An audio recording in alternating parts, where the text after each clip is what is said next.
Boa noite, boa noite.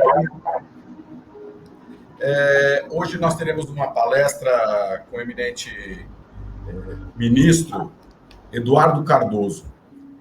É um prazer receber o senhor em nome da Fundação Santo André.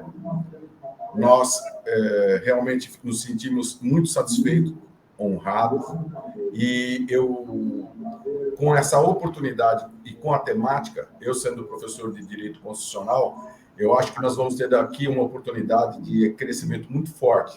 Ou seja, com o teu conhecimento, ministro, nós temos certeza que os nossos alunos aproveitarão bastante e nos sentimos muito honrados. E nesse momento eu externo, em nome da reitoria, o doutor Rodrigo Cutri, da nossa coordenação, doutora Ana Paula Navarro, esta familiaridade que nós temos. Eu acredito que aqui nós estejamos discutindo direito, inclusive a temática é muito impulsionante, né? A crise do Estado Democrático de Direito. Então, eu acho que isso daí vai fazer um lastro muito grande a todos nós. Eu quero, minimamente, aqui apresentar a todos que nos ouvem agora nos auditórios da nossa instituição Fundação Santo André, o doutor José Eduardo Martins Cardoso é advogado, é professor de Direito, foi vereador em 1995 a 2011, presidente da Câmara Municipal do Estado de São Paulo, deputado federal 2002-2009, advogado-geral da União, ministro da Justiça e procurador municipal de São Paulo. Com esse currículo, eu tenho certeza que o senhor vai ter bastante elementos a discutir com propriedade como é que é essa crise. E eu passo a palavra para o senhor agora. Muito obrigado, doutor Cardoso. Bem, inicialmente, meu boa noite a todos, a todas, saudar o professor Samuel André, saudar a coordenação da Fundação Santo André e todos aqueles e aquelas que nos assistem nesse momento, por essa oportunidade que me dão. Uma dupla oportunidade de poder estar com vocês essa noite, o que muito me honra, e também a oportunidade de poder debater um tema que eu tenho refletido muito, tenho sido muito chamado a tecer considerações, mas é um tema que me angustia. Ou seja, eu não pretendo esta noite fazer nenhuma reflexão inovadora, mas o que eu quero fazer é uma socialização de angústias. Angústias que passam por problemas que, algum tempo atrás, eu não imaginava que nós passaríamos, não só no Brasil, mas no mundo. Angústias que talvez sejam hoje perceptíveis em boa parte das pessoas que nesse país e talvez no mundo se deem conta do processo de crise e de transição pelo qual nós estamos passando. E eu pretendo socializar essas angústias dividindo a nossa exposição em 3 pontos. O primeiro deles, falar do Estado de Direito a partir de um ponto de vista histórico. E por que fazer isso? Porque, normalmente, nos cursos de Direito, nós estudamos o fenômeno jurídico como se ele fosse algo à parte da história. É como se ele tivesse uma vida distinta da história humana, o que é um verdadeiro absurdo. O direito é produto da história. O direito ele tem uma vinculação com o momento histórico em que se vive, sendo impossível estudar o direito como se fosse algo apartado da realidade, como se fosse uma realidade ahistórica. E nós, muitas vezes, no curso de Direito, nós temos o hábito de, quando se começa a estudar uma nova cadeira, eu tenho lá o capítulo 1, a história daquele ramo do direito. Eu pulo e já vou para o 2, porque acho que isso não importa. Isso é um erro gravíssimo. Sem entender o passado, eu não entendo o presente e não projeto o futuro. A história, portanto, talvez seja a ciência mais completa que os seres humanos desenvolveram na área das ciências humanas. E, por essa razão, o fenômeno jurídico tem que começar a ser estudado e compreendido a partir da história. Só assim ele é compreendido na sua totalidade, só assim ele é compreendido na sua inteireza. O segundo segmento diz respeito a algo que a doutrina debate muito e que não tem nenhum acordo relativamente a isto no Brasil e fora do Brasil, que são as características do Estado de Direito. O que é o Estado de Direito? Quais são as suas características? Os autores divergem muito e eu quero, evidentemente, aprofundar essa discussão com vocês, dentro daquilo que o tempo nos permite, e, ao mesmo tempo, oferecer a minha opinião pessoal a respeito. E, finalmente, o terceiro ponto, que é a razão de ser dessa exposição, a crise do Estado de Direito. E aí começa a socialização das angústias, a que eu me referi há pouco. Ou seja, a crise do Estado de Direito é uma crise que atinge esse modelo de Estado.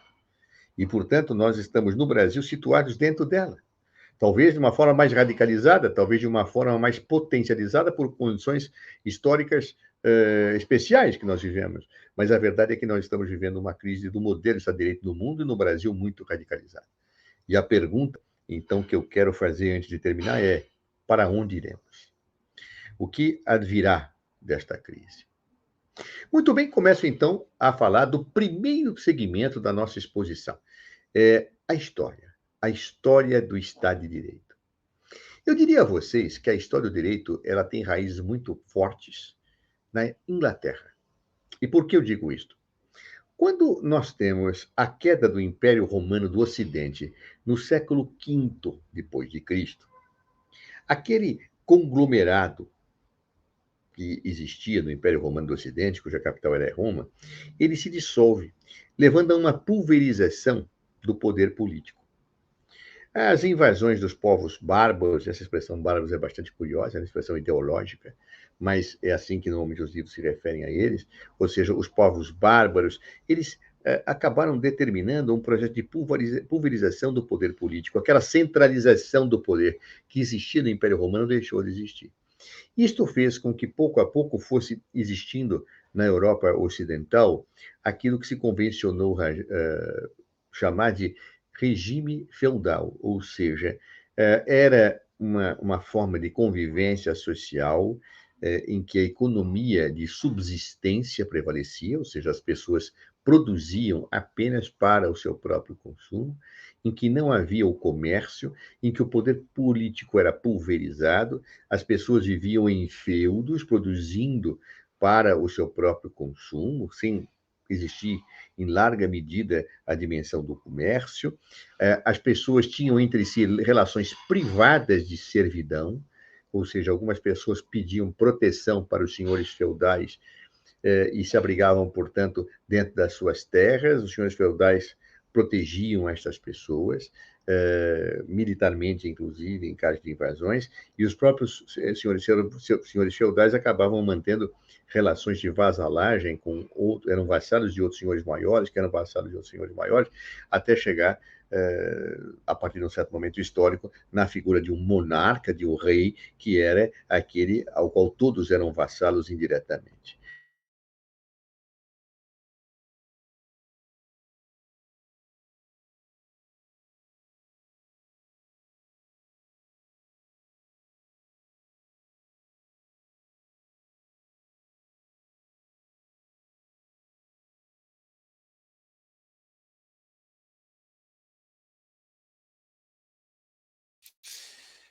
Doutor Eduardo, o seu microfone desligou.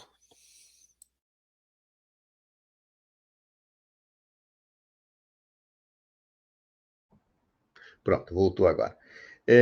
Então, nós não tínhamos, eu não sei até onde vocês ouviram, porque eu não tinha tentado para essa situação, mas nós tínhamos uma situação em que não existia um poder de jurisdição centralizado no Estado, porque não existia propriamente um Estado no sentido puro da expressão. O que nós tínhamos, verdadeiramente, era uma situação de pulverização. As relações eram privadas, os senhores feudais é que tinham efetivamente o poder de julgar litígios. A Igreja Católica tinha os seus respectivos tribunais, e muitas vezes a Igreja também se imiscuía na perspectiva de julgar condutas que não tinham a ver só exclusivamente com as relações religiosas. Não é? Então, esta situação toda levava a essa pulverização do poder político, que na Europa Ocidental vai começar a mudar um processo lento de centralização do poder a partir do século XII e do século XIII. Porém, a Inglaterra antecede isto. No século XI, a Inglaterra, por força da invasão dos normandos, começa a ter já uma centralização política, ou seja, a Inglaterra é o primeiro país que começa a superar esta fragmentação. O rei, para unificar o seu poder, começa a mandar juízes, que seriam seus prepostos para decidir situações locais. Esses prepostos começavam a decidir com base nos costumes locais, e aí se forma, então, a ideia de um direito costumeiro, de um direito formado a partir das regras do costume e de precedentes judiciais, que mais tarde criam um sistema que ficou conhecido como a common law, a lei comum. E, então, nós tínhamos na Inglaterra, num primeiro momento, uma jurisdição dos senhores, a jurisdição da igreja e a jurisdição do rei, que acaba ganhando espaço. As pessoas preferiam ser julgadas pelos juízes do rei. Isso leva à formação daquele sistema, a common law. No resto do Ocidente europeu, nós temos uma situação diferente, porque a centralização política ela demorou mais para acontecer. E quando começa a haver a volta do comércio, a volta das cidades, etc., a referência jurídica que se tinha era o direito romano. Então, a partir do século XII, XIII, o direito romano começou a ser utilizado para regular as relações sociais do comércio que renascia na Europa ocidental. E aí, então, a ideia de um direito posto, não costumeiro, prevalece e acaba gerando o sistema que nós conhecemos no restante da Europa, tirando a Inglaterra, que é o sistema da civil law, que é o sistema que nós temos, ou seja, em que a regra de direito positivo ela é legislada, ela é imposta, ela é definida pela autoridade competente, e não fruto de precedentes advindos do costume. Bem, por que eu estou fazendo esse panorama histórico? Porque como a Inglaterra começou primeiro a centralização do seu poder político, foi na Inglaterra que começou, ao mesmo tempo que se centralizava o poder, e se dava mais poder aos monarcas, que surgiram as reações a esse poder. Os nobres ingleses não gostavam muito de uma centralização do rei que pudesse fixar tributos, que declarasse guerra para todo mundo. Eles estavam obrigados a pagar os custos das decisões reais. Então, não é à toa que já no século XIII nós vamos ver os nobres se insurgindo contra o rei, obrigando o rei a assinar compromissos de que não poderia aumentar imposto sem que o conselho desses nobres fosse ouvido. E dá-se, então, o parlamento inglês, que é exatamente fruto da tentativa de se limitar o poder do rei, numa situação que antecede muito aquilo que acontece no restante da Europa Ocidental. Porque lá a centralização política ela cresce e gera um poder fantástico aos reis. A monarquia que mais se caracterizou com este poder concentrado dos reis foi a França. E essa monarquia de poder concentrada recebe hoje o nome dos cientistas políticos e dos historiadores de Estado absoluto. Por que Estado absoluto? Porque era um Estado que o rei, de certa forma, era o Estado e não tinha limites. Claro que se via limites no direito natural que se supunha existir, limites nas relações de costume locais, mas o rei tinha poderes ilimitados. Vamos lembrar do expoente maior do absolutismo real, que foi o rei Luís XIV da França, chamado do Rei Sol, Le Roi Soleil, e que dizia L'État, c'est moi, ou seja, o Estado sou eu. Ele era a personificação do Estado, o Estado não lhe impunha limites, ele era o Estado. Ou seja, enquanto no restante da Europa Ocidental fortaleceu o Estado absoluto, a Inglaterra passou a ter sempre um poder em conflito com os nobres, um poder limitado, um parlamento limitador do rei. Então, a ideia de limitação do poder real, ela surge antes, historicamente, da Inglaterra. A Inglaterra também é um dos países que faz, primeiro, o desenvolvimento mais acelerado das relações da futura sociedade capitalista. E a sociedade capitalista, ela precisa de previsibilidade jurídica, previsão para os atos de comércio. E uma monarquia centralizada trazia problemas a isto. Seja como for, a verdade é que essa limitação ao poder real fez da Inglaterra, na Europa Ocidental, o único país que não teve propriamente um Estado absoluto. Existiram alguns monarcas, algumas dinastias de monarcas, como os Tudors, que tinham uma tendência absolutista, mas não conseguiram derrotar o poder dos nobres para limitar o seu poder, para limitar e se impor perante o parlamento. Enquanto, no período em que a França vivia o esplendor do Estado absoluto, Luís XIV, a Inglaterra tinha embates seríssimos entre o rei e o parlamento.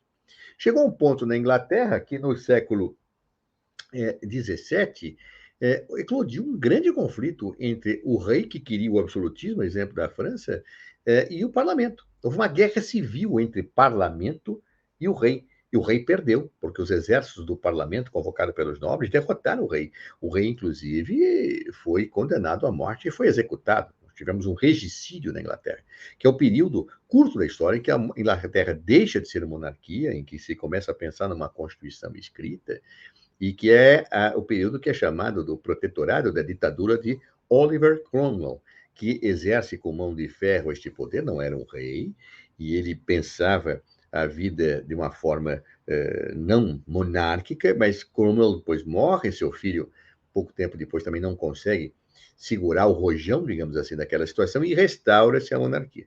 Com a restauração monárquica da Inglaterra, voltam as confusões entre parlamento e rei, temos um novo embate, dessa vez não sangrento, em que o rei ele pede abrigo na França para se proteger do seu aliado, o rei Luís XIV, e na Inglaterra, então, se resolve manter a monarquia. E manter a monarquia de que forma? Pede-se para um príncipe holandês, que era casado com uma filha do rei que fugiu, para que assumisse o trono na Inglaterra, o príncipe Guilherme de Orange e a rainha Mary, para que fossem, então, reis conjuntos. Mas, para que pudesse assumir, o parlamento exigiu que eles jurassem obediência ao parlamento. Ou seja, que eles submetessem ao império da lei, a lei aprovada pelo parlamento. Nasce, assim, um novo modelo de Estado em que os monarcas estavam submetidos à lei. E é por isso que o sistema inglês é conhecido, o sistema de Estado inglês, é conhecido como Rule of Law, a regra da lei.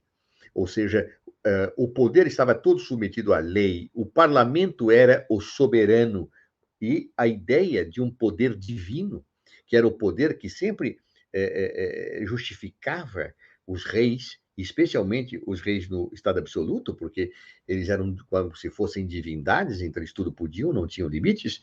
Na Inglaterra, passou a ser substituído pelo poder do povo.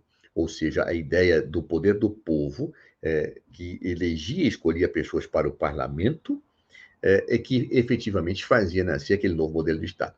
Não tenhamos ilusão, as pessoas que eram chamadas de povo na Inglaterra eram muito poucas pessoas, eram os ricos, claro.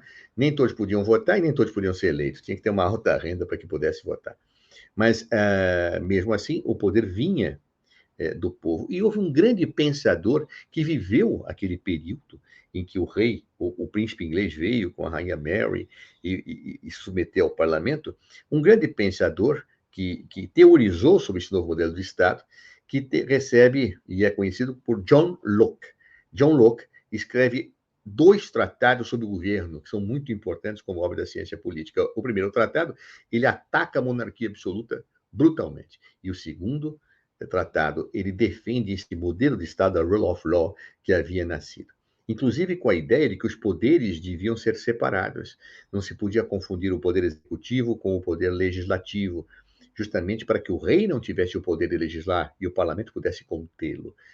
O segundo tratado sobre os governos é uma das peças históricas que acaba influenciando todo o período que se segue àquilo que se chamou a Revolução Gloriosa, a Glorious Revolution, na Inglaterra. Ou seja, a revolução que fez com que se criasse aquele novo modelo de Estado, que é a Rule of Law, e que ao longo do tempo foi sofrendo mutações.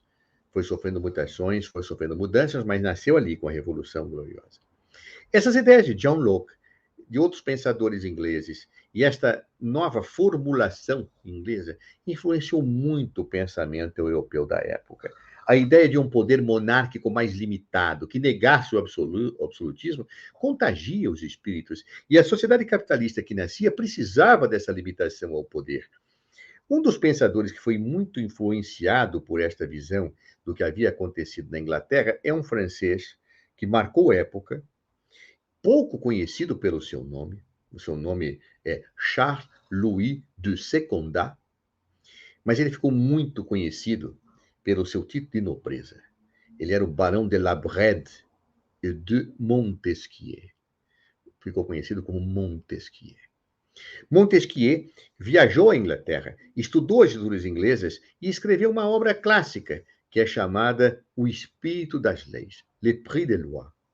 E ao escrever O Espírito das Leis, Montesquieu dedica talvez o principal capítulo desta obra, uma obra grande, muito citada e pouco lida, mas esta parte do Espírito das Leis, ele dedica à análise da Constituição da Inglaterra, que ele via como o grande modelo de Estado que devia nascer no futuro. E então, ele se posta claramente contra o absolutismo real e traça algumas palavras que são de fundamental importância para a compreensão do que passaria a ocorrer a partir dali. Montesquieu escreve essa obra 3 décadas praticamente antes da Revolução Francesa. E ele dizia o seguinte: todo homem que tem o poder tende a dele abusar. Toda pessoa que tem o poder tende a abusar do poder. E por isso é necessário que o poder limite o poder. Porque só o poder pode limitar o poder. Porque se não existir um poder limitando o poder, os seres humanos que governam tenderão a abusar desse poder. Então, todo o poder precisa ser limitado. Inclusive, Montesquieu usa uma frase bastante interessante em que ele dizia: até a virtude precisa de limites. No fundo, ele dizia: rei, o senhor pode ser muito virtuoso, mas isso também precisa ser limitado. Porque até a virtude, ela leva ao abuso de poder quando é perseguida. Quando alguém persegue a satisfação de uma virtude, aniquila outras virtudes. Isso nós podemos ver nos nossos tempos. Como as pessoas abusam do poder bastando tê-las. Você pega lá o síndico do prédio que você mora e ele era um morador normal, tranquilo, agradável, brincava com o teu cachorrinho, ia às tuas festas até ser síndico. Quando ele vira síndico, ele passa a ter um nariz mais empinado, ele começa a invocar com o teu cachorrinho, ele já não quer mais a festa que ele ia, ou seja, ele tende a abusar do poder, mesmo que seja uma pessoa virtuosa. Não poucas vezes nós vemos pessoas defendendo virtudes, mas ao defenderem virtudes, matando outras virtudes. Essa é uma realidade que nós vemos muito claramente nos nossos tempos. E daí dizer Montesquieu, com razão, até a virtude precisa de limites. Ou seja, para Montesquieu, a monarquia absoluta tinha que ser limitada. Mas Montesquieu tinha um pé e os seus 2 pés, um em cada vertente histórica. Montesquieu era um homem que queria um novo modelo de Estado, que via no modelo inglês que se ajustava à sociedade capitalista como um modelo adequado. Afinal, ele também tinha embora nobre, ele tinha um componente burguês. Montesquieu era um produtor e comerciante de vinhos da região de Bordeaux, na França, que é uma região produtora de vinhos. Ele era um nobre que produzia vinhos. Então, ele tinha uma dimensão desta realidade de um Estado do futuro. Mas, ao mesmo tempo, ele era nobre. Ele botava um pé na estrada do passado para preservar os seus interesses de classe da nobreza. Ele, por exemplo, dizia: olha, a Inglaterra ela tem um sistema ideal, dizia ele. O poder legislativo inglês tem 2 casas, ele é bicameral. Ele tem uma casa que é escolhida pelas pessoas, que é a House of Commons, a Casa dos Comuns, e tem uma casa dos nobres, the House of Lords, em que os nobres têm assento. Exatamente por serem nobres. Ele dizia que isso é fundamental para manter o equilíbrio da sociedade, porque os nobres é que garantem a monarquia e a Casa dos Comuns estabelece limites ao rei. E aí eu vou ter um sistema de autolimitação, porque eu não posso permitir que os nobres não tenham assento, porque se os nobres não tiverem assento, eles serão destroçados por essa situação de comuns e do rei. Vejam então que Montesquieu ele acenava para a volta da defesa da nobreza e para o futuro, que era a afirmação das relações de comércio capitalistas que nasciam. Ele é um homem que tem um duplo sinal histórico, porque também vivia num momento de transição em que o feudalismo cedia espaço para o capitalismo. A obra de Montesquieu teve grande repercussão. E uma das grandes repercussões que se teve em relação a esta obra aconteceu não na Europa, mas aconteceu numa colônia europeia que se independia. Os Estados Unidos da América era uma colônia inglesa, em que a sua população dominante, a sua elite, era de origem inglesa. Era uma elite que efetivamente tinha uma relação boa com a Inglaterra. A Inglaterra não pressionava muito, efetivamente, um controle rígido da sua colônia, até que, numa guerra com a França, inclusive, os Estados Unidos mandou forças apoiando a Inglaterra, mas depois disso surgiram muitas dívidas. A Inglaterra tinha que pagar a dívida de guerra, embora tenha ganho a guerra, E ali a Inglaterra teve que começar a aumentar os impostos, e aí começou a dar crise com os Estados Unidos da América e a sua população. É aquela velha frase que um político brasileiro dizia: imposto ninguém gosta, porque senão não chamaria imposto, chamaria voluntário. Né? Imposto é imposto, ninguém gosta de pagar imposto. E os colonos ingleses da Inglaterra, dos Estados Unidos da América, então ainda colônia, eram várias colônias, acabavam se insurgindo contra isso, e a coroa inglesa e o parlamento inglês mostravam muita insensibilidade, arrochavam, iam punir, etc. Bom, conseguiram criar uma grande confusão que os Estados Unidos da América acabou declarando a sua independência. E ao declarar sua independência, teve uma guerra, a França, curiosamente, apoiou a independência dos Estados Unidos da América, inclusive aquela estátua da liberdade bonita que nós conhecemos lá em Manhattan, foi uma doação da monarquia francesa, e aí, então, a nova nação, que inicialmente se constituiu na forma de uma confederação, uma união das colônias, depois se transformou numa criativa forma de federação, em que eu tenho uma união e tenho estados com autonomia. Nascem, então, os Estados Unidos da América. Os Estados Unidos da América fizeram uma Constituição que é do ano de 1787, já século XVIII, praticamente 100 anos, um pouco, cercando 100 anos da Revolução Gloriosa Inglesa. E eles adotaram, como ingleses que eram, adotaram várias coisas da Inglaterra, mas fugiram de outras. Adotaram o sistema da common law, do direito costumeiro, mas com ajustes, mas criaram uma situação bastante diferenciada. Eles não tinham um rei. O rei era o inglês, eles tinham rompido. E eles não queriam ter um rei. Eles queriam ter uma república, claro. E também não gostavam do parlamento, porque o parlamento é quem tinha taxado os impostos. Eles tinham medo do parlamento. Os pais fundadores da nação americana não eram, assim, democratas, no sentido estrito da expressão. Eles eram republicanos e eram federalistas. Eles queriam respeito às autonomias das colônias. Então, criaram um modelo federativo em que se respeitava os estados e eu tinha a União. Criaram um regime republicano em que eu não tinha um monarca. E justamente para que o parlamento não tivesse tanta força, resolveram eleger o chefe de Estado e chefe de governo, que é o presidente da República, que teria poderes, inclusive, para vetar as leis do parlamento. E para controlar isso tudo, num sistema que se chama de checks and balances, ou seja, pesos e contrapesos, criaram uma Constituição escrita as regras deviam reger, inclusive da República, deviam reger o parlamento. E permitiram com isto uma situação que era inédita, que não existia até então na Inglaterra, que era a possibilidade do Poder Judiciário rever a legislação, declarando-as contrárias à Constituição. Os juízes ingleses sempre tiveram muita maleabilidade para interpretar, mas não podiam dizer, olha, esta lei aqui é inconstitucional, porque a Constituição inglesa não é escrita. Eles podiam adaptar, dar interpretações, mas não tinha aquilo que a doutrina chamou de Judicial Review of Legislation, ou seja, a revisão judicial da lei.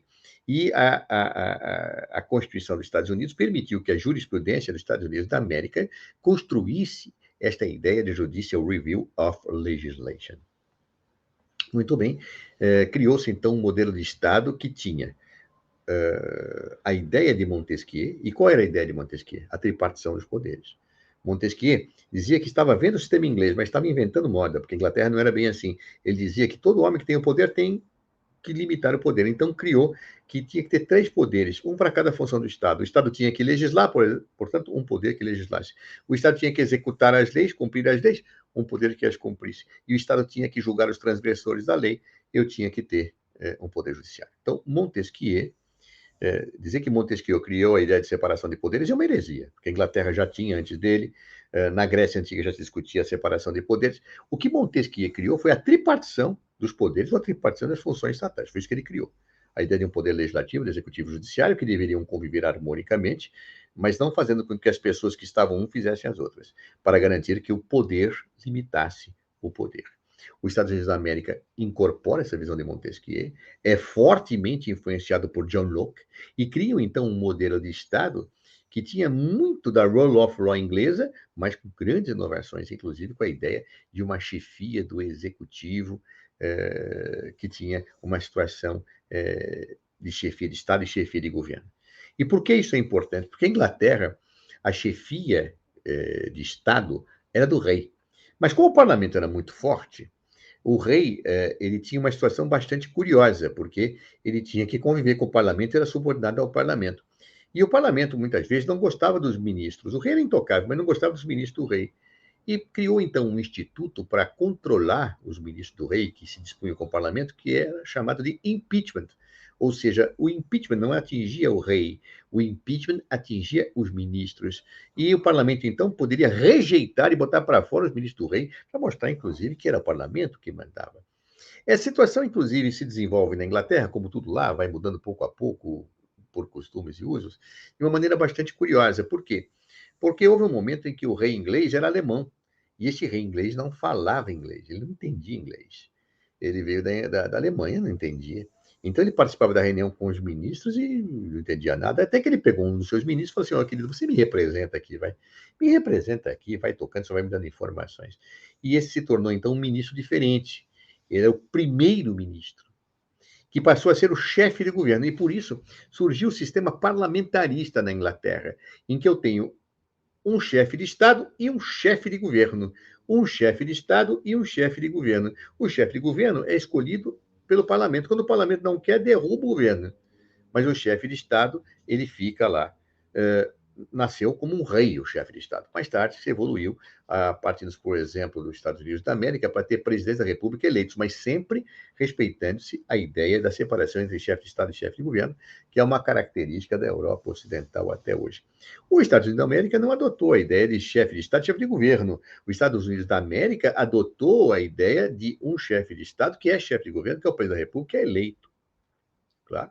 E que, mesmo que ele perca a maioria do parlamento, ele não tem que perder o seu mandato. Ele só vai perder o seu mandato se praticar alguns ilícitos graves, apurados, mediante devido processo legal, que aí gera o impeachment do presidente da República, coisa que é bem diferente do sistema europeu. Muito bem. 2 anos depois que vem o modelo dos Estados Unidos da América, eclode a Revolução Francesa, em 1789. E as ideias de John Locke, as ideias de Montesquieu, as ideias de Jean-Jacques Rousseau, a ideia de que a lei era realmente a expressão maior que devia orientar a sociedade e o interesse público, que haviam surgido e influenciado o sistema inglês, o sistema dos Estados Unidos, gera a criação de um novo tipo de Estado em solo francês. A França tem a Revolução. Num primeiro momento, o rei era Luís XVI. Ele é obrigado a aceitar uma Constituição, então passa a ter uma monarquia constitucional, que é a Constituição de 1791, só que aí o rei é acusado de traição. Aí Luís XVI é julgado, decapitado, Maria Antonieta, sua rainha, também é julgada, decapitada. Instaura-se a República numa nova forma constitucional que nasce, e a França teve várias constituições sucessivas nesse período. Mas seja como for, por que eu estou falando de tudo isso? Porque, partindo das raízes inglesas, passando pelos Estados Unidos da América, desembocando no período da Revolução Francesa, aquela Rule of Law inglesa, a Constituição dos Estados Unidos de 1787, o processo revolucionário francês de 1789 acabaram formando um novo tipo de Estado. Há alguns que dizem que esse tipo de Estado é diferente do Estado inglês. Eu não vejo assim. Eu acho que o Estado inglês tem suas diferenças, mas o modelo de Estado que nasce nesse período é o mesmo. É o mesmo modelo de Estado que serve à nova sociedade, à sociedade capitalista, que leva à superação da antiga ideia de centralização feudal, mas não da dimensão do Estado absoluto, na dimensão de um poder limitado, limitado pela lei, em que prevalece o império da lei, em que prevalece a separação de poderes. Este é o modelo de Estado que nasce naquele período. E quem dá o nome a este modelo de Estado são os alemães no século XIX, que começaram a produzir teorias sobre o Estado inspiradas nesta realidade. Embora a Alemanha não fosse um Estado centralizado, tinha pequenos Estados, esses pequenos Estados começaram a se amoldar a esta realidade, e aí então nasce a expressão Rechtsstaat, que em alemão quer dizer Estado de Direito. Ou seja, o Estado que é governado pelas leis e não pelos homens. Governo da lei e não pelos homens. Frase que já conhecíamos desde a antiga Grécia. É instaurado, mas com uma série de características em que todos tinham que se submeter à lei. Nasce, então, o Estado de Direito. Passemos, então, agora ao segundo ponto da nossa reflexão. Quais são as características deste Estado? O que distingue o modelo de Estado de Direito, por exemplo, do Estado absoluto, ou do antigo Estado grego, ou de outras formas estatais, eu diria a vocês que a doutrina não chega a um acordo quanto a isso. Há muitas definições de Estado de Direito. Por exemplo, autores que vão dizer, não, o que caracteriza o Estado de Direito é que tem que ter o império da lei, que se reveste no princípio da legalidade, ninguém pode fazer ou deixar de fazer alguma coisa a não ser em virtude de lei, e na separação dos poderes, na forma, por exemplo, que Montesquieu propôs. Alguns acham isso. Outros acham que não, que o que caracteriza o Estado de Direito é o fato de que é um Estado que assegura direitos ao cidadão contra o próprio Estado. São os direitos fundamentais que o Estado de Direito asseguraria aos cidadãos. Há, portanto, muitas definições de Estado de Direito. E não raras vezes, essa definição de Estado de Direito foi objeto de disputas políticas e ideológicas muito fortes. Por quê?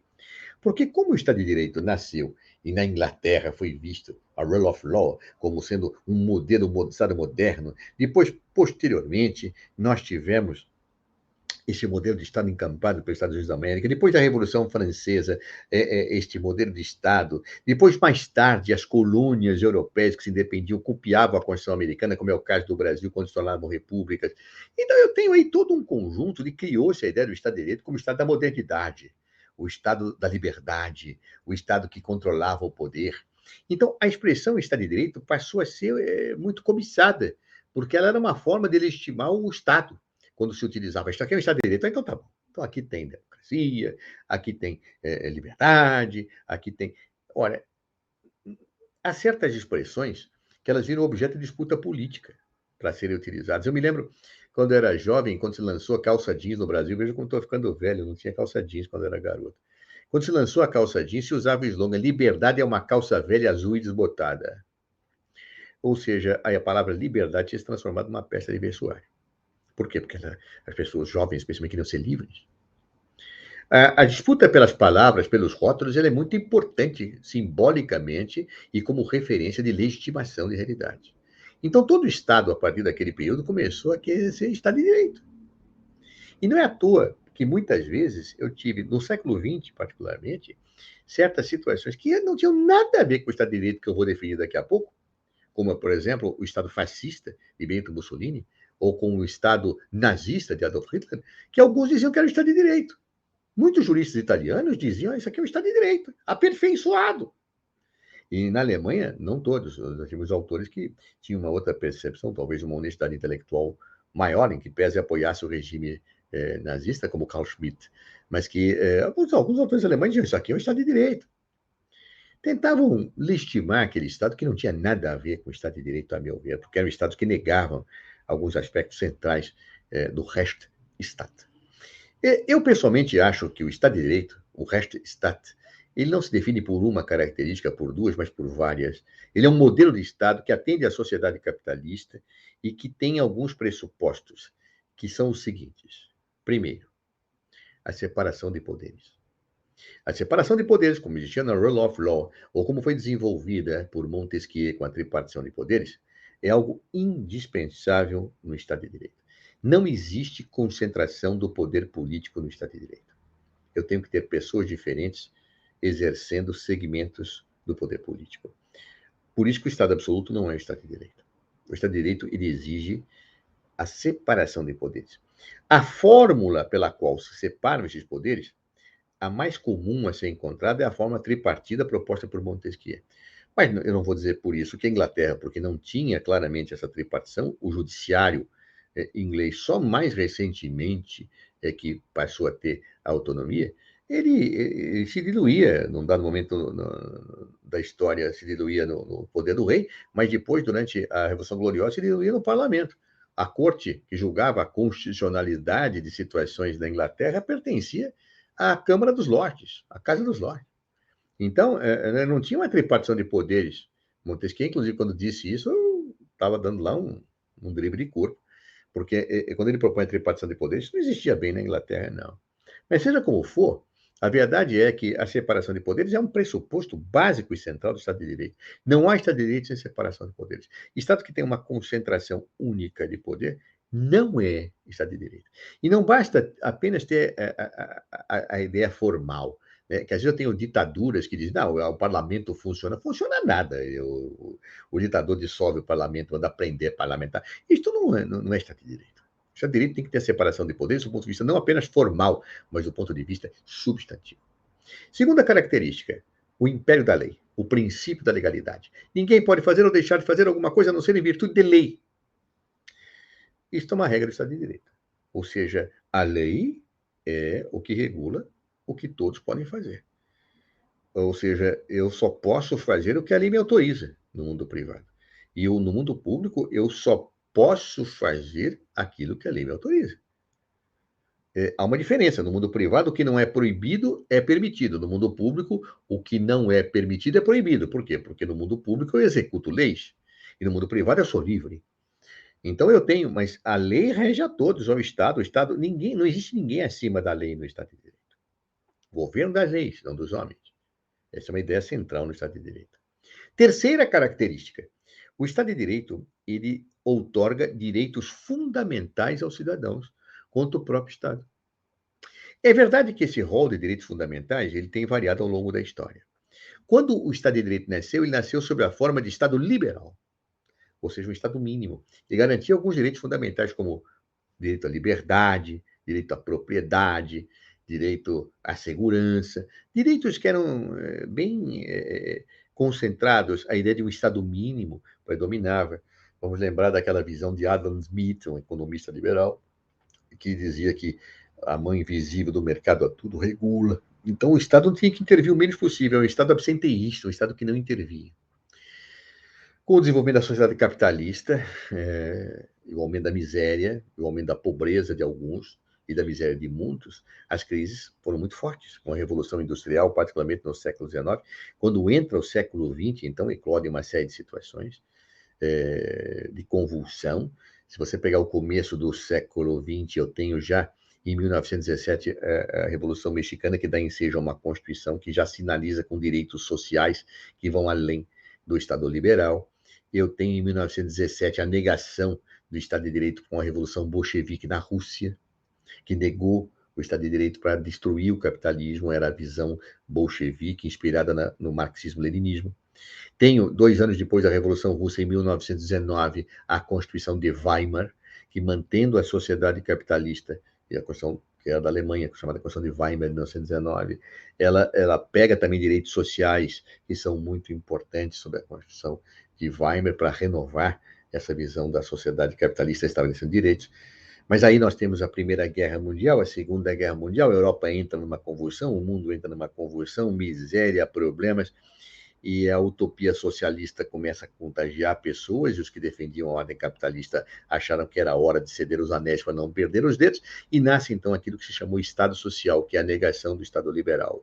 Um Estado que não é Estado mínimo, mas é um Estado que procura diminuir desigualdades sociais, que faz programas sociais, que intervém na economia, que não tem a mão invisível do mercado, mas a mão visível do Estado para regular e equilibrar as coisas e evitar o desequilíbrio da sociedade, para evitar a desigualdade maior entre pobres e ricos. Sob regime capitalista, é verdade, mas um Estado que tem um novo perfil, que nasce, então, na Europa e que adota algo que o sistema europeu não conhecia, que justamente por força dos regimes autoritários que nós tivemos na Europa, como o nazismo de Adolf Hitler, como o fascismo de Benito Mussolini, começaram a dar mais poder ao judiciário. A experiência dos Estados Unidos da América de controlar o legislativo, que era normalmente dominado pelos executivos autoritários, faz com que na Europa construam as cortes constitucionais, que também passem a incorporar a possibilidade de revisão judicial das leis, a Judicial Review of Legislation. Então, eu acabo tendo, então, uma trazida do exemplo dos Estados Unidos para a Europa e passo, então, a ter uma nova configuração. O Estado de Direito, que nasceu como Estado liberal, se transforma em Estado social, incorpora-se uma ideia de Estado, que a Constituição está acima de tudo e que o Judiciário aplica, que constrói a ideia de Estado constitucional, que acaba hoje sendo traduzido pela junção do Estado Social com o Estado Constitucional em Estado democrático, Estado de Direito democrático e social. Algumas constituições falam em Estado de Direito democrático e social, outras falam em Estado de Direito social e democrático, outras simplesmente Estado de Direito democrático.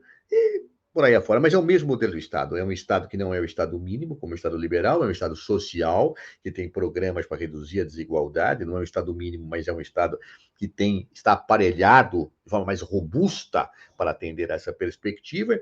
E temos, portanto, então, uma mudança do modelo de Estado de Direito, que eu diria está dentro dos contornos do Estado de Direito, mas que alargou os direitos fundamentais, que é uma outra característica do Estado de Direito, ou seja, os direitos fundamentais nasceram reduzidos, passaram a ser ampliados depois da Segunda Guerra Mundial, na configuração nova que o Estado de Direito assumiu.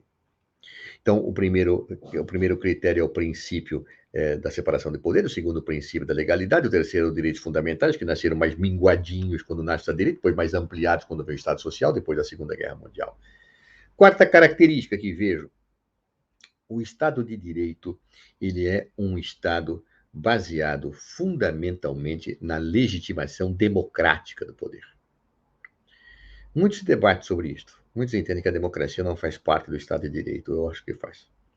Porque quando o Estado de Direito é construído para negar-se o Estado absoluto, a ideia do poder divino legitimando o poder político é substituída pela ideia que todo o poder emana do povo e seu nome será exercido. É aquilo que Rousseau falava de a vontade geral, la volonté générale, que é a vontade do povo, que é expressa através da lei.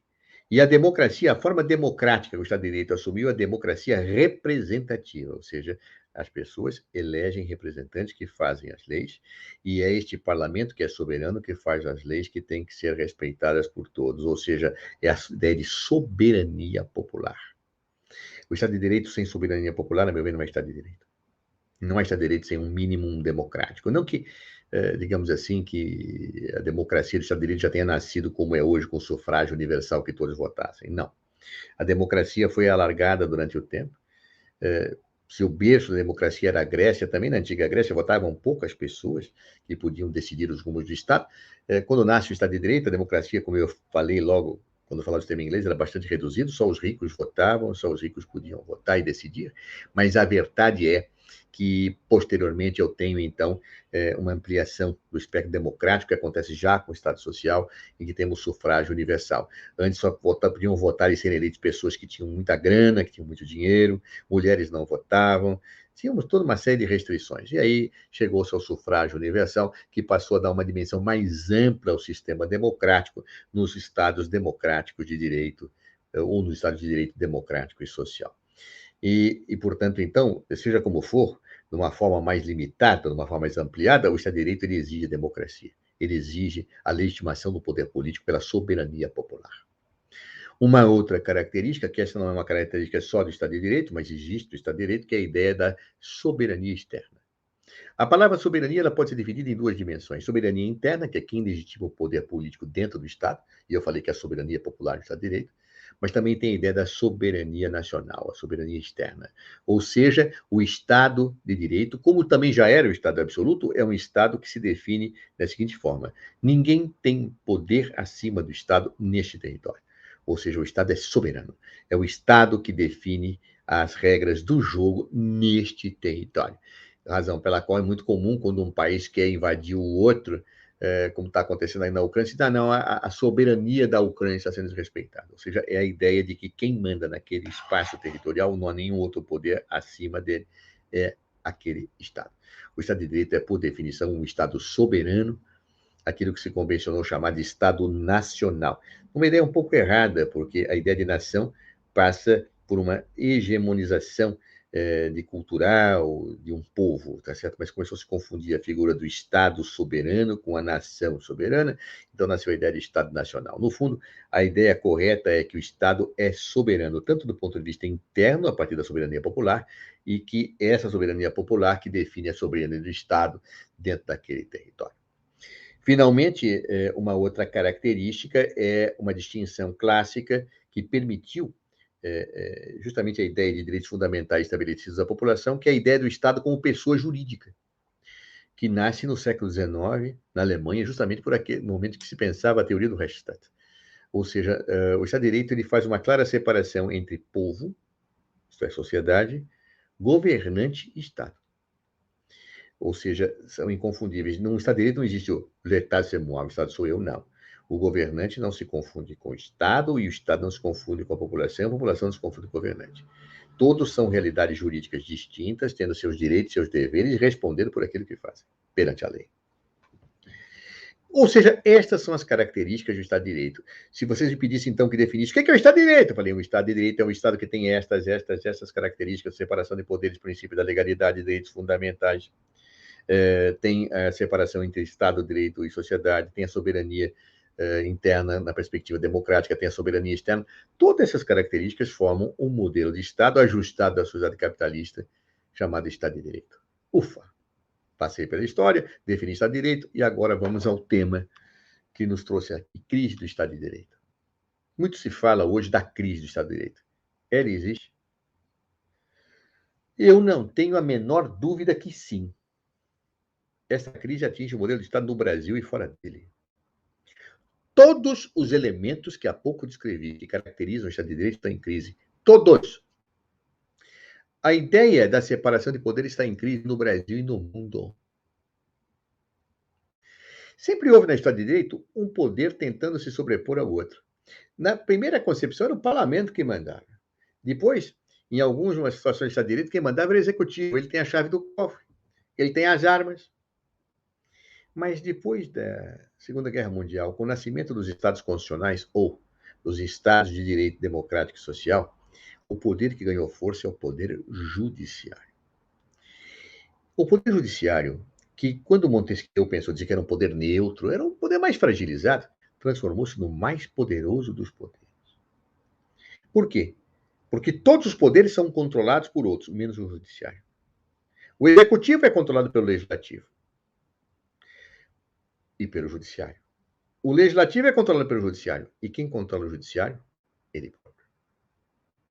Não há nenhum órgão que possa rever o que o judiciário decide. Só órgãos judiciais revêem decisões judiciais.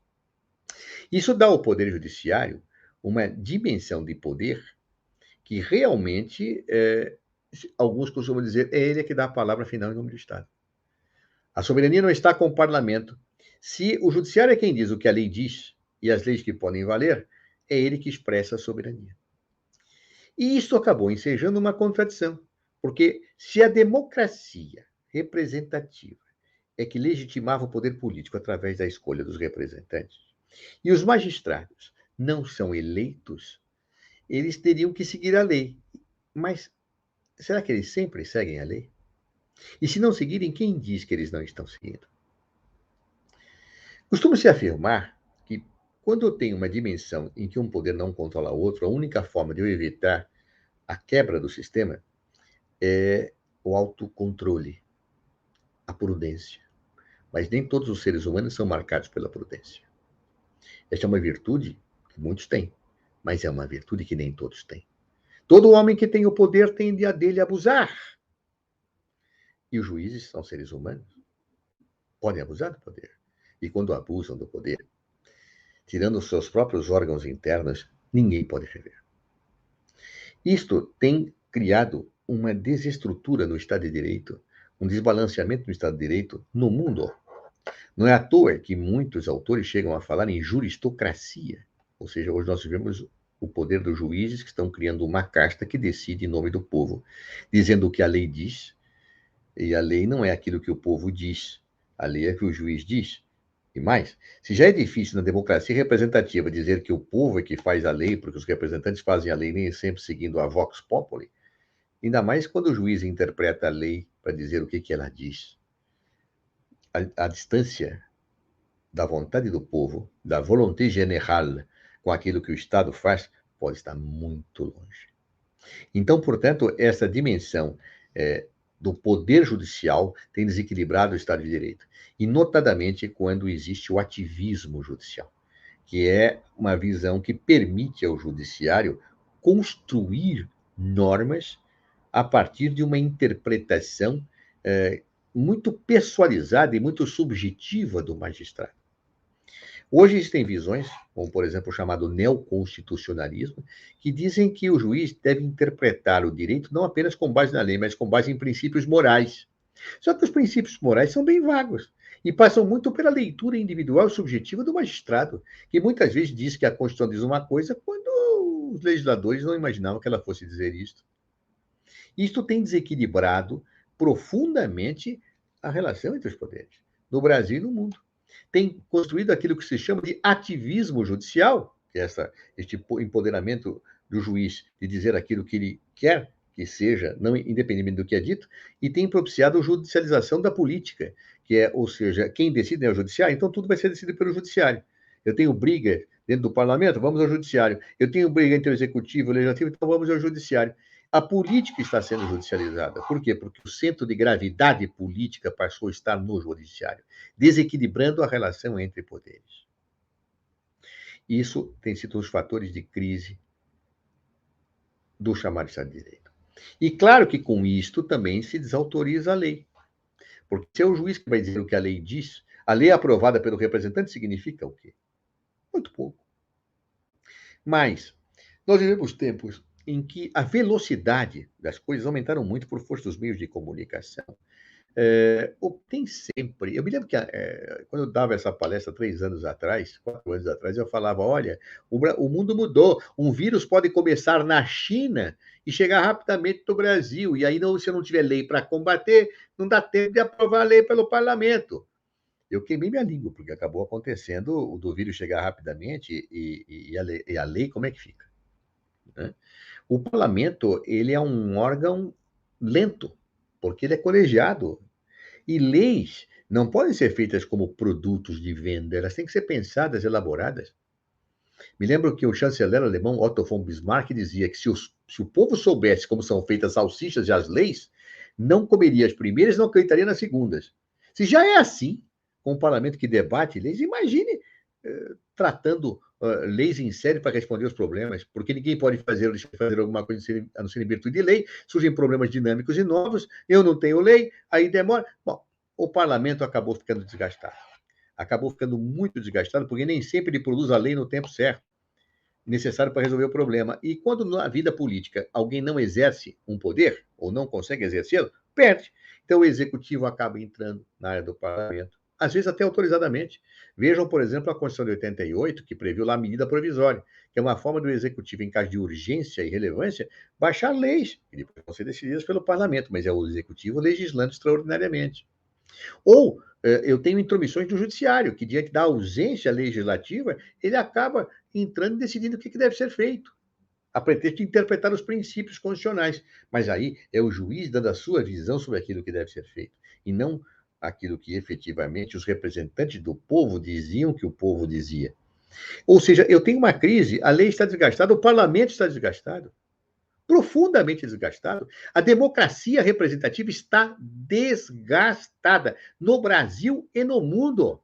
Se vocês forem viajar para algum país do mundo, tiverem a oportunidade, ao descerem do aeroporto, dos portos, se forem de navio, peguem o táxi e perguntem para o motorista: o que o senhor acha dos seus deputados, dos seus parlamentares? Ouvirão os maiores palavrões do mundo inteiro, safados sem vergonhas. Agora, considerando que políticos não dão em árvores, não nascem em árvores, e as pessoas colocam lá o nome dele na urna, é o que leva ao distanciamento. Inclusive a generalização, todo político é corrupto, todo parlamentar é ladrão, etc. De onde sai isto? Na verdade, os meios de comunicação trouxeram um distanciamento entre a representação daquele que representa e o representado. No passado, imagina no século XIX, eu nem sabia a lei que estava sendo votada e ser discutida, a não ser uma elite muito restrita. Hoje a população sabe em tempo real que o parlamento vai votar. Antes de votar, já sabe a posição que ele quer que vote, pressiona o seu parlamentar. E o parlamentar nem sempre vai votar como representado, porque ele representa muitas pessoas, às vezes tem seus interesses pessoais que prevalecem, mas às vezes tem interesses de grupos que ele é referência, e alguns que votaram nele se sentem decepcionados. Então a democracia representativa fica em xeque. Safado, eu elegi esse cara, eu elegi essa mulher para me representar, tá aí, olha o que ele está fazendo, eu ainda pago o salário desse safado para votar em meu nome aquilo que eu não quero. Os novos meios de comunicação acabaram desenvolvendo esta perspectiva de uma maneira muito aguçada. Por quê? Porque hoje nós temos um protagonismo individual decisório grande. Eu faço grandes transações por celular, eu compro automóveis pela internet imediatamente, eu posso fazer grandes ações empresariais de milhões de dólares apertando uma tecla de computador. Eu posso decidir programa de televisão, o povo decide quem vai sair do Big Brother, quem está no paredão, quem vai para o paredão, quem vai sair do paredão. E, no fundo, o inconsciente fala assim, mas se eu posso fazer tudo isso por mim mesmo, não preciso de intermediário, se eu posso decidir quem vai sair do Big Brother e quem fica, por que eu tenho que eleger aquele cara para dizer em meu nome as leis? E a ideia da democracia representativa fica em xeque. Em 2013, eu era ministro da Justiça, e eu vi uma coisa assim que me levou a refletir sobre isso. Em 2013, o Brasil não vivia uma crise econômica. Naquele momento, o governo Dilma Rousseff estava em alta popularidade, ele começa a despencar depois disso. Nós começamos a ter manifestações que começaram na cidade de São Paulo a partir do problema de tarifa. E essas manifestações que surgiram a partir do problema tarifário de São Paulo ganharam o Brasil. E eu me lembro de estar na sala do ministro da Justiça, que é um ministério diferenciado, ele fica de frente com o Itamaraty, 1 milhão de pessoas na praça em frente ao Congresso Nacional, gritando em protesto. O Ministério da Justiça protegido pela Força Nacional de Segurança, o Ministério das Relações Exteriores, o Itamaraty protegido pela Marinha, como é de praxe, acho que houve uma bobeada lá da Marinha, entraram no Itamaraty, quebraram os vidros do palácio e começaram a tentar invadir o Congresso Nacional. E eu recebia ligações de deputados, senadores, dizendo: Cardoso, vão nos matar, vão invadir, você precisa fazer alguma coisa. O policiamento do Distrito Federal, dessa área, é feita pela Secretaria de Segurança Pública do Governo do Distrito Federal, não pelo Ministério da Justiça. E eu ligava para o secretário de Segurança Pública: rapaz, estão querendo invadir o Congresso. Eu falei: eu sei, ministro, mas o que eu posso fazer? Eu falei: como você pode fazer? Eu falei: olha, ministro, tem 1 milhão de pessoas, eu tenho a tropa de choque, eu não posso dispersar uma multidão de 1 milhão de pessoas, senão vai ter morte. Por que eu mando meu protocolo? Chamar os líderes e negociar a pauta, mas não tem líder e não tem pauta. Não tinha líder, não tinha pauta. Se você olhasse pela janela, tinha cartazes lá, mais verba para a educação, mais verba para a saúde, não vão aprovar a proposta de emenda constitucional que retira poder do Ministério Público, vamos proibir o exame da Ordem dos Advogados do Brasil. Você tinha coisas completamente disparatadas e até, às vezes, colidentes. Por que manifestar? Estão manifestando contra o quê? As pessoas queriam o quê? Não tinha líder, não tinha bandeira? O que era aquilo? Aquilo era uma forma de revelar o protagonismo individual, em que as pessoas diziam: eu não confio mais em vocês, políticos. Eu quero dizer o que acontece. E com isso a democracia representativa entra em xeque no Brasil. Isso aconteceu em vários países do mundo. A democracia representativa sendo questionada, as pessoas não mais satisfeitas, não se vendo expressas no poder político que é exercido. A ideia da soberania popular começou a ficar corroída. E aí muito se fala: a democracia está em crise. Eu não acho que a democracia está em crise, porque está em crise a democracia representativa, que é a forma que o Estado de Direito introduziu. Então eu tenho mais. A globalização colocou em xeque a soberania do país.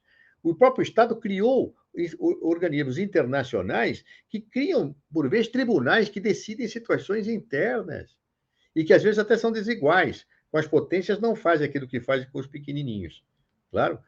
Então, eu tenho cada vez mais organismos internacionais que acabam interferindo nas situações nacionais. E o que deve prevalecer? Por exemplo, o Brasil é signatário do Pacto de San José da Costa Rica. Claro, um pacto que criou, inclusive, a Corte Interamericana de Direitos Humanos. A Corte Interamericana de Direitos Humanos diz que não se pode anistiar aquelas pessoas que, em nome do Estado, torturaram. Claro, eu posso anistiar outras pessoas, mas quem agir em nome do Estado, pago pelo Estado, com o poderio do Estado, para torturar, para praticar crimes contra os direitos humanos, não pode ser anistiado. A lei brasileira de anistia anistiou os presos políticos e aqueles que agiram em nome do Estado, praticando torturas e outros atos delituosos. A Corte Interamericana de Direitos Humanos disse: isso não pode acontecer. A Suprema Corte Brasileira disse: não é assim que vai ser, que isso aqui é constitucional. Quem manda? Quem reconhece? É um choque entre um tribunal que é o superior tribunal máximo de justiça do Brasil, o Supremo Tribunal Federal, e a Corte Interamericana de Direitos Humanos, que o Brasil se comprometeu a obedecer. Ou seja, o Estado de Direito também passa por essa crise da globalização. As fronteiras nacionais, elas começam a não ter muito significado. O poder político nacional passa a ser confrontado por relações internacionais que questionam essa soberania. Ou seja, está tudo em crise. A democracia representativa está em crise, o princípio da legalidade está em crise, a separação de poderes está em crise, está tudo em crise. O Estado social não reduziu a desigualdade como se imaginava, e dá ensejo, muitas vezes, alguns querem retornar ao Estado liberal, e aí gera as tensões, porque querem abolir direitos, querem ter o Estado mínimo, querem cortar programas, querem privatizar para que se dê lucro à iniciativa privada, quanto ao Estado que desenvolvia certas atividades. Ou seja, nós estamos com o Estado em ebulição. E o Brasil, por uma série de questões nossas, que eu não dá tempo daqui de eu falar, transformou-se no grande laboratório mundial da crise de direito. Aqui, tudo aquilo que eu disse está acontecendo. O judiciário está em colisão com o executivo, que está em colisão com o legislativo, ou que o executivo coopta o legislativo, a troca de situações que são absolutamente não republicanas, digamos assim. Eu tenho colisões do executivo com o judiciário, que o presidente da República ameaça o judiciário reage. Ou seja, coitado do Montesquieu se visse isso aqui. Você fala, meu Deus, o que fizeram com o meu princípio da tripartição de poder? Olha só o que está a confusão que está dando nesse país aqui. Isso está no mundo. Agora, no Brasil está mais radicalizado. O princípio da legalidade está desgastadíssimo no Brasil. O legislativo tem a sua área frequentemente invadida pelo executivo, que baixa medidas provisórias sem ser caso de urgência, sem nada. O judiciário interpreta a lei, o que a lei não disse. O legislativo está massacrado, desacreditado perante a população. Eu tenho, em síntese, o Brasil se transformou no protótipo da crise do Estado de Direito. E aí, então, já finalizando, uma vez que meu tempo se exaure, é a pergunta, e agora? Eu pergunto para mim, e agora, José? Nós estamos na crise do modelo que começou sendo construído na Inglaterra, que passou para a Revolução Francesa, que está lá na Constituição dos Estados Unidos, que nós adotamos como referência na Constituição de 88. E agora, José, o que vai acontecer? Vejam, é aí que vem a minha socialização de angústias. Eu me lembro que o mais inteligente dos homens tinha a humildade de dizer: só sei que nada sei. Era o que dizia Sócrates. E por que eu não posso dizer a mesma coisa? Só sei que nada sei. Eu não sei o que vai acontecer. Eu não sei o que vai acontecer com o Estado de Direito. Eu posso fazer um exercício de futurologia e vejo dois caminhos. Somente dois. É aquela velha expressão latina, tertium non datur. Não há terceiro. Um é a supressão do Estado de Direito, que nós conhecemos, para a implantação de um regime autoritário. Um regime autoritário, tipo Estado absoluto, regime autoritário como as ditaduras que aconteceram no século XX, como o fascismo de Benito Mussolini, o nazismo de Adolf Hitler,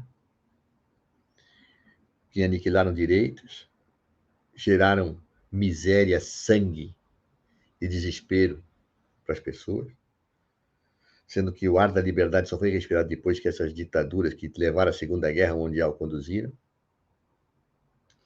Este é um caminho, o caminho do autoritarismo, que vejo alguns aí defendendo. Mas há um outro caminho, que é não negar o Estado de Direito, mas aprofundá-lo. Eu acho que nós temos que aperfeiçoar o Estado de Direito, inclusive a democracia. Nós temos que utilizar os novos mecanismos da informática para alargar o campo de participação da sociedade. Há que tomar muita cautela, porém, com isso, porque cada vez mais a informática ela transformou aquilo que era debate sincero e que podia gerar reflexão em fake news, em manipulação. Como se manipula o pensamento na internet? Eu, por exemplo, eu adoro ler biografias, e compro muitas pela internet, pois não há uma passagem aérea que eu não vou comprar que não aparece uma propaganda de biografia. Como é que sabe a companhia aérea disso? Como é que sabe quem vai me vender? Porque esses gostos de consumo, eles são registrados e são negociados, e da mesma forma que podem ser utilizados para a venda de produtos, podem ser negociados para a venda de ideias políticas, para manipulação de pessoas. Robôs são difundidos nas redes sociais para pavimentar fake news, para pavimentar o ódio, a intolerância. Então, eu defendo que o Estado de Direito amplie, seja ampliado para abarcar a participação direta naquilo que nós chamamos de democracia participativa, ou seja, que eu tenho representantes eleitos, mas que algumas decisões sejam colocadas à decisão do povo, diretamente, garantindo espaço de discussão. Minha preocupação é como é que nós vamos garantir esses espaços livres de discussão com essa manipulação de fake news, com essa manipulação de cérebros e com essa dimensão de idiotia com que se trata muitas vezes o ser humano, que é facilmente manipulado por engodos. Se não me falha a memória, era Humberto Eco que dizia que a internet deu voz aos idiotas. Eu acho que é pior, não é que ele deu voz aos idiotas, ele deu margem para que se controle as mentes idiotizadas. E aí a reflexão crítica não chega. Eu só quero conversar com quem pensa como eu. Não há reflexão crítica, há asnices, porque a pessoa que é dogmática, que não reflete, que não se pensa, que não repensa, que não ouve, que não pensa como ele, se idiotiza, emburrece. Isso é um momento perigosíssimo que nós vivemos. Mas mesmo assim, eu defendo a democracia participativa e que utilize mecanismos de participação direta do povo através dos mecanismos de informática, garantindo-se espaços de reflexão, garantindo-se espaços de construção crítica, que é necessário no momento em que nós vivemos. Ou seja, eu defendo uma radicalização da democracia, uma radicalização do Estado de Direito, para que ele não fique como está, mas seja aperfeiçoado, e não a sua supressão. Acredito que o povo deve participar mais ativamente da elaboração das leis, podendo decidir situações dentro de uma combinação quanto o que é decidido pela democracia representativa e o que é decidido pelo povo. Acredito que a própria manifestação popular deve permitir certas situações de controle em relação ao poder jurisdicional, desde que discuta não casos concretos, mas situações em abstrato daquilo que a Constituição diz. Acho, portanto, que eu tenho que construir um novo Estado de Direito, mas sem matar aquelas virtudes que o Estado de Direito trouxe, sem voltar ao autoritarismo. E aí, cada um de nós vai optar pelo caminho. Isso é uma coisa que está em luta, que está em briga. Cada um de nós vai escolher uma das estradas. Há quem escolha a estrada do autoritarismo, muito bem, que arque com as consequências. Essa não é a minha estrada. Aliás, eu diria que quem se diz neutro não é ser humano. Não existe neutralidade no ser humano.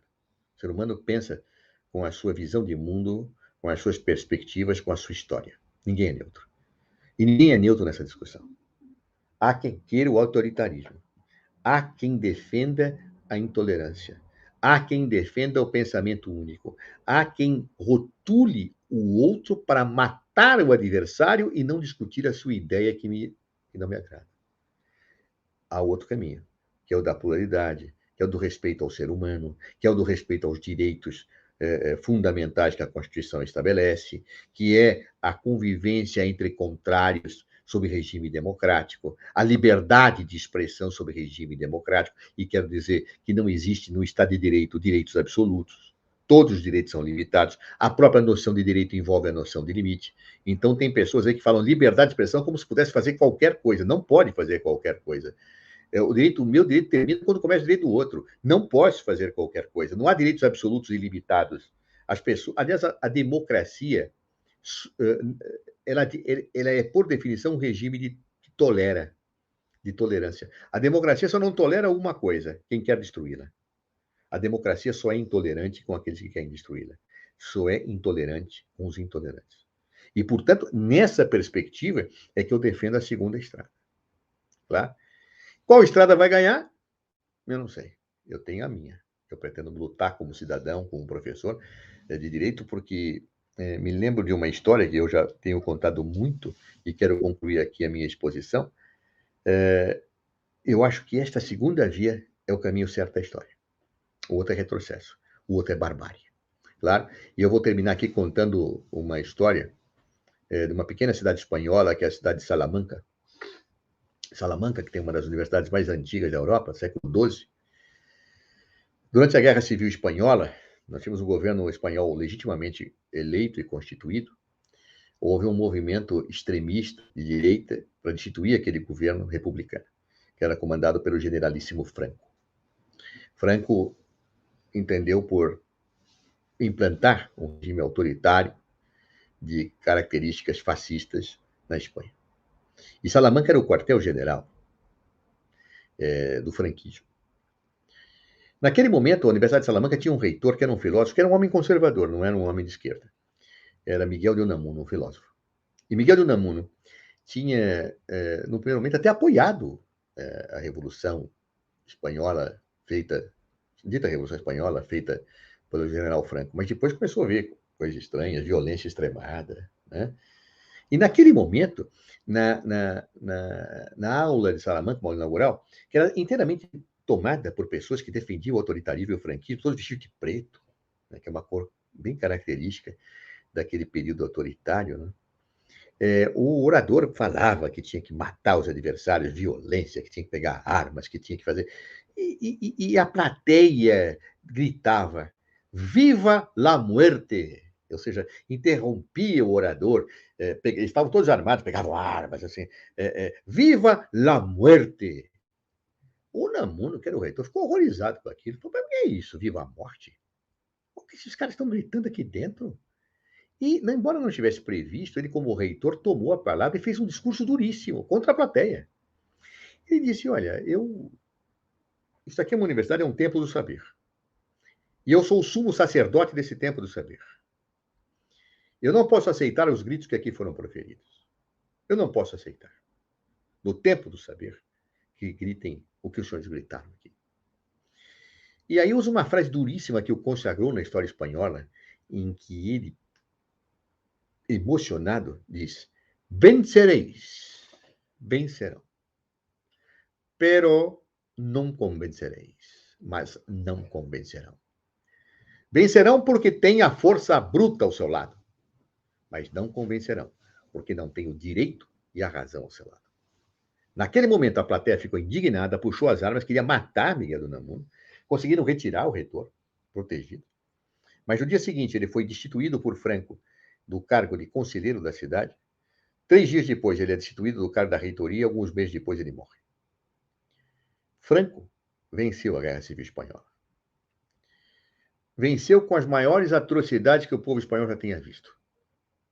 Uma delas está pintada num quadro famoso de Pablo Picasso, que se chama Guernica, que retrata uma cena espantosa. O que foi Guernica? Guernica era uma pequena cidade espanhola, pequena, dominada pelo governo inimigo de Franco. Franco ordena um bombardeio em massa daquela cidade, matando crianças, matando população civil, um genocídio. E por que ele fez isso? Para homenagear o aniversário de uma pessoa que ele gostava muito, Adolf Hitler. Centenas de pessoas morreram esmagadas pelas bombas aéreas na pequena cidade de Guernica para homenagear o aniversário de Adolf Hitler. Viva la muerte! Esse era o grito. Franco governou a Espanha, construiu um grande mausoléu com seus presos políticos, fica próximo de Madrid, chamado Vale de los Caídos, Vale dos que Caíram, reservando um lugar para ele próprio ser enterrado, com as honras de um grande herói ditado. Franco venceu. Unamuno perdeu. Só que, recentemente, o governo espanhol retirou o corpo de Franco de Vale dos Caídos, por entender que ele não era digno de ir lá ficar. Ele foi enterrado com a sua família, como um cidadão, como qualquer outro. Ou seja, Franco venceu, mas não convenceu. Unamuno perdeu, mas convenceu. Ele é um grande herói da história espanhola. Ele, efetivamente, é um grande herói da história espanhola. Então, portanto, diante dessas duas estradas, cada um de vocês vai optar pela estrada que quer. A estrada do autoritarismo, a estrada do Viva la Muerte, ou a estrada da democracia, da pluralidade, do respeito aos seres humanos, que é a estrada, a meu ver, do Viva la Vida da música do Coldplay. Entre o Viva la Muerte e o Viva la Vida, eu fico com o Viva la Vida. Uma homenagem ao ser humano, ao respeito humano, à pluralidade, à divergência, a direitos, à participação democrática, à negação do autoritarismo, à negação do negacionismo, à negação da intolerância, à defesa da ciência, à defesa da razão, à defesa do ser humano. Portanto, eu aqui tenho uma opção muito clara e não a escondo. É pelo Viva la Vida.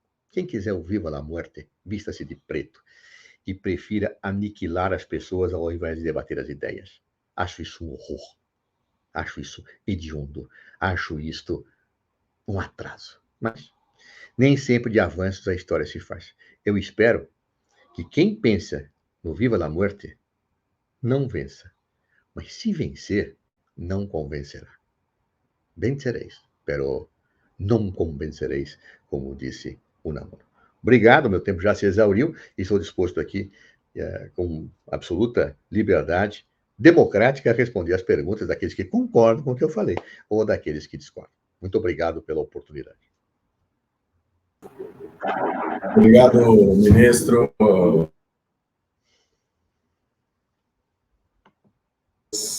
Traz notícias, ela produz uma reflexão acadêmica muito profunda, e eu acredito que isso não é só acadêmico, é pragmático, né?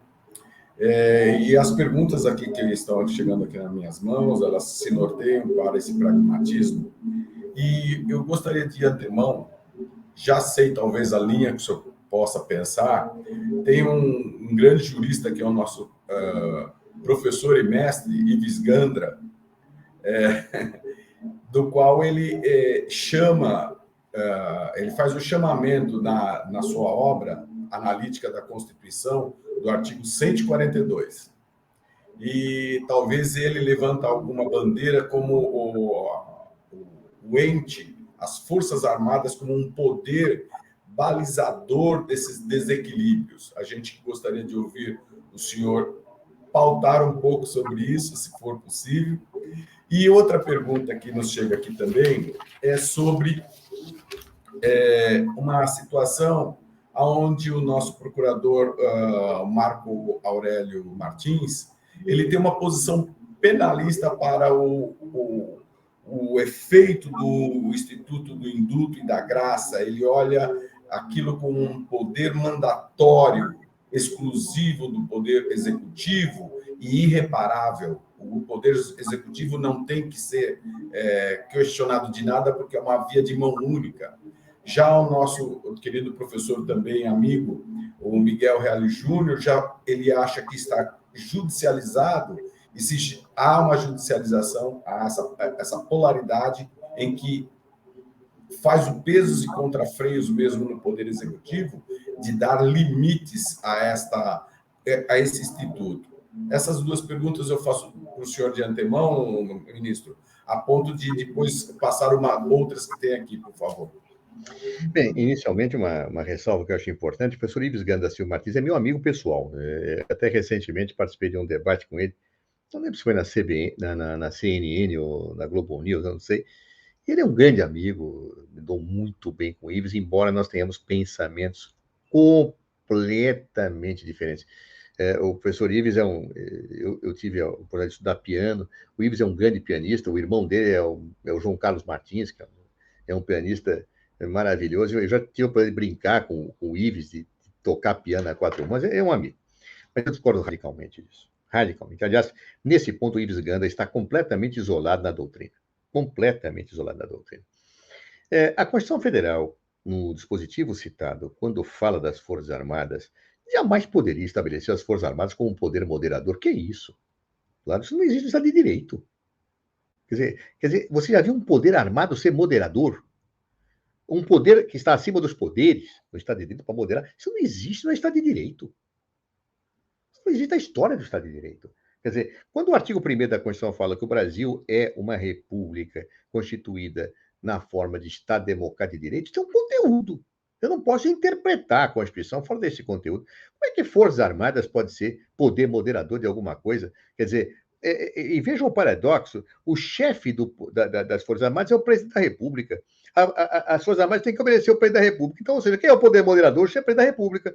Ora, o que é isso? Isso é uma ditadura? Não é possível. Eu com todas as vênias ao professor Ives Gandra Silva Martins, meu amigo querido, mas a discordância frontal. E nesse ponto, olha, dos grandes constitucionalistas, eu não vejo ninguém defendendo essa tese. Não vejo. A maior parte dos constitucionalistas brasileiros são claros em dizer que não é isso.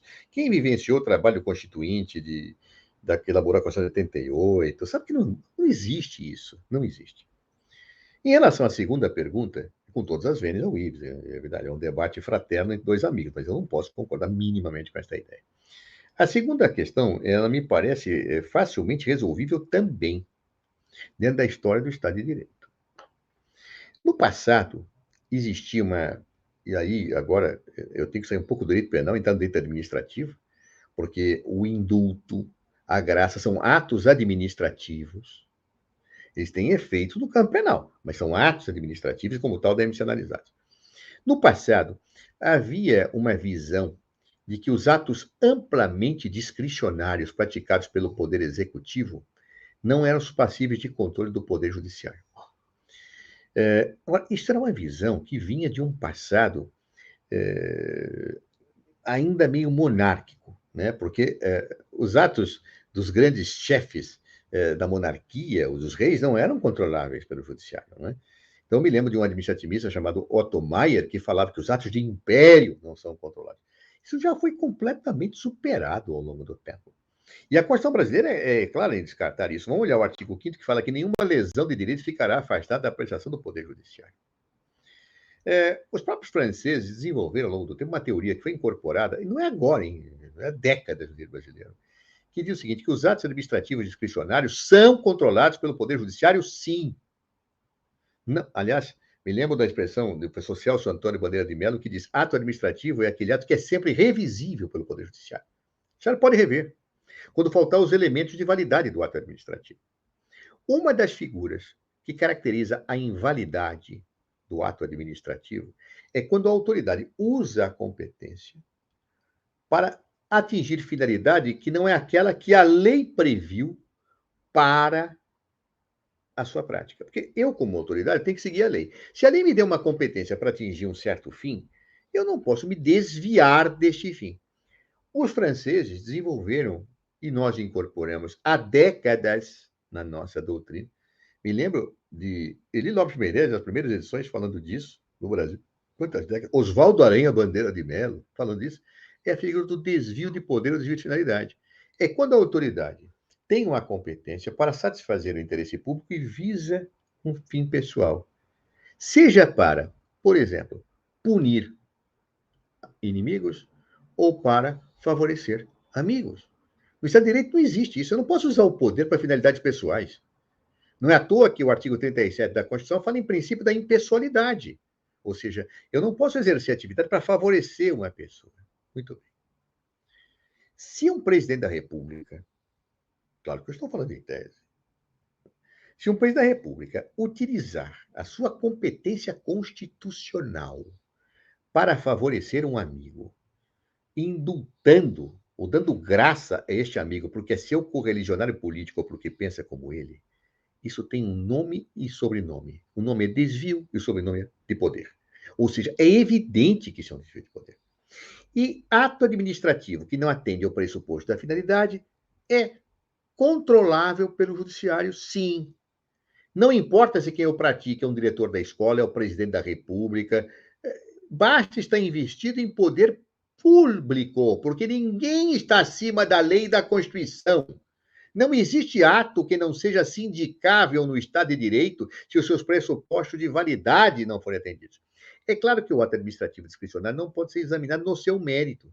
Mas quando ele vai além do mérito, quando ele desatende os pressupostos, que a gente aprende na faculdade, gente, no terceiro ano da faculdade, onde eu dou aula na PUC, é terceiro ano, não sei vocês aí, mas dentro administrativo, quais são os pressupostos de validade do ato administrativo? Competência, motivo, finalidade. Se nenhum desses pressupostos, ou se um deles não for atendido, o ato é inválido.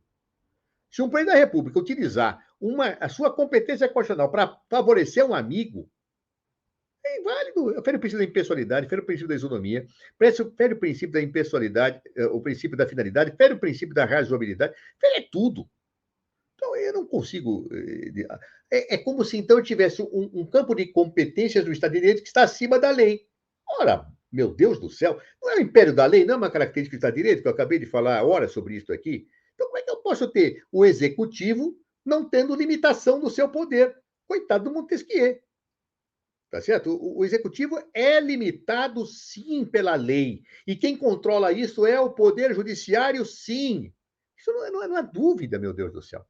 Então, eu posso até entender que pessoas têm o misoneísmo, o apego ao passado, se quiserem ressuscitar as teorias do Otto Maier, que vinha lá da assimilação do Império Alemão, que falar que ato de império de governo não é controlar, tudo bem.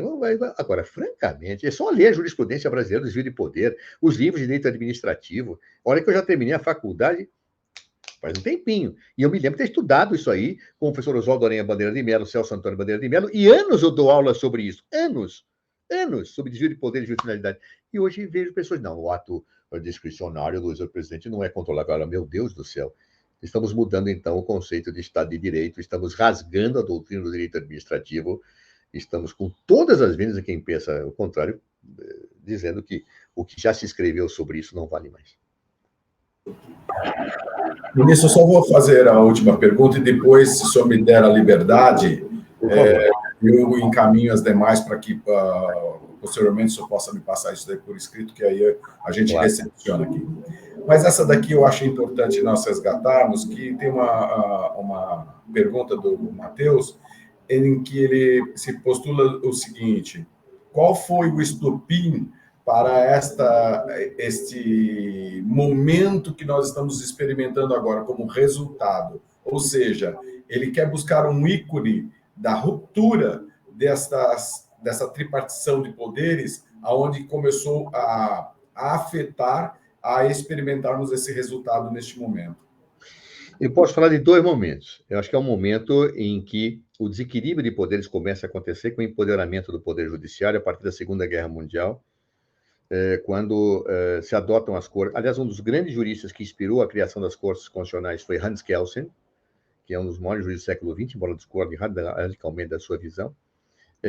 Hans Kelsen inspirou a criação das cortes constitucionais na Europa, e nós passamos a ter esta criação na Alemanha, na Constituição de Bonn, né?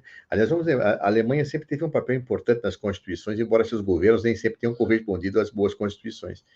A Constituição de Weimar, que eu me referi, de 1919, ela efetivamente é uma constituição avançada, só que com base nela, Adolf Hitler se elegeu e introduziu. Aliás, vejam como às vezes a história do nazismo, né? Às vezes os nazistas foram eleitos, tomaram o poder e desvirtuaram o Estado de Direito, o Rechtsstaat alemão, impondo o Terceiro Reich, né, que gerou a Segunda Guerra Mundial, que todos conhecem os resultados catastróficos, né?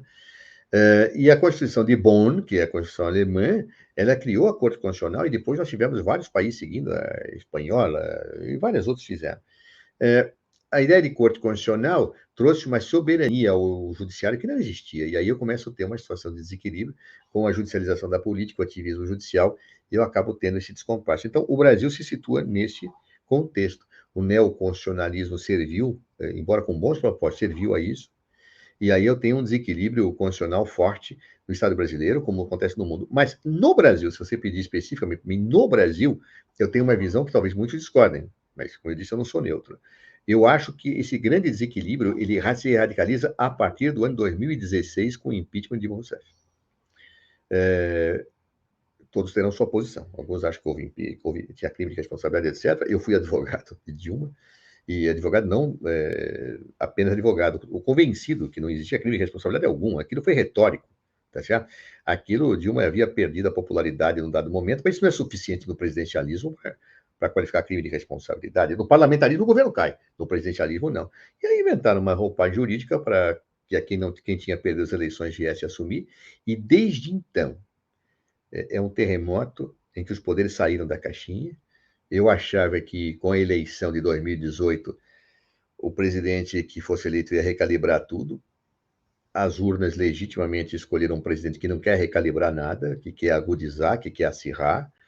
Então, é isso que nós estamos vivendo. Ou seja, nós vivemos um grande laboratório da crise do Estado de Direito. Eu acho que essa história começa há 5 anos atrás, em 2016, e o que me leva a pensar sempre que a democracia não pode ser ferida impunemente. Quando você fere a democracia, prepare-se para grandes problemas, grandes instabilidades.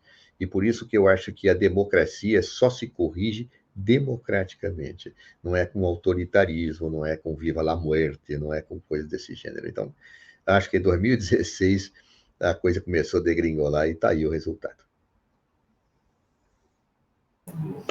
Ministro, mais uma vez agora, já nas considerações finais para o nosso encerramento, agradeço muito a sua participação. Tem o maior, para mim hoje, marca na minha vida um símbolo, né? Dentro da vida também acadêmica da Fundação Santo André, porque as suas opiniões, aquilo que o senhor trouxe como arcabouço do conhecimento, eu entendo que nós temos aqui 2 auditórios cheios de alunos, prestando o máximo de atenção e aprendendo. Foi um legado que o senhor deixou para nós. Eu espero encontrá-los em outras oportunidades. Passo a palavra ao senhor. Olha, eu que agradeço, professor Samuel, o privilégio, a honra. Eu não espero nem que todos concordem com as minhas opiniões, mas que se a gente traz em algum momento alguma margem de reflexão, que se pense, nem que seja para conservar a ideia que eu tenho, mas não vamos não refletir, não é humano não refletir, não é humano não tolerar quem não pensa como eu, né? Eu tive a oportunidade, viu, Samuel, e eu aprendi demais com ele, com um homem que eu vejo muitas barbaridades falando dele hoje, que é Paulo Freire. Eu fui secretário da Prefeitura de São Paulo quando Paulo Freire era secretário de Educação. O chefe de gabinete dele é um grande amigo, que é Mário Sérgio Cortella, que é um grande palestrista. E eu aprendi mais com Paulo Freire, que confiava no poder da crítica e na negação do dogma, da ideia absoluta. As verdadeiras pessoas sábias são aquelas que dizem, eu só sei que nada sei, eu quero ouvir, eu quero refletir. E não aquelas que sabem tudo, que querem destruir os adversários, que os adversários são sempre idiotas, que, no fundo, quem não pensa como eu é um imbecil, né? Então, eu não espero que todos vocês concordem comigo, hipótese nenhuma, mas eu gostaria que pensassem sobre isso, nem que seja para discordar de mim, com argumentos. E acho que o que devem pensar, e a mensagem que fica, é um grande grito, assim, muito forte, de viva la vida. Eu acho que é isso que compensa sermos seres humanos. Obrigado a vocês, um abraço grande, agradeço ao professor Samuel, a vocês que tiveram a paciência de me ouvir falar muito aqui, mas é um tema que entusiasma, e eu espero que vocês tenham uma coisa ou outra guardada para poder refletir, nem que seja para me recusar. Mas quem sabe, se alguém sair daí cantando a música do Coldplay Viva la Vida, eu vou ficar muito feliz.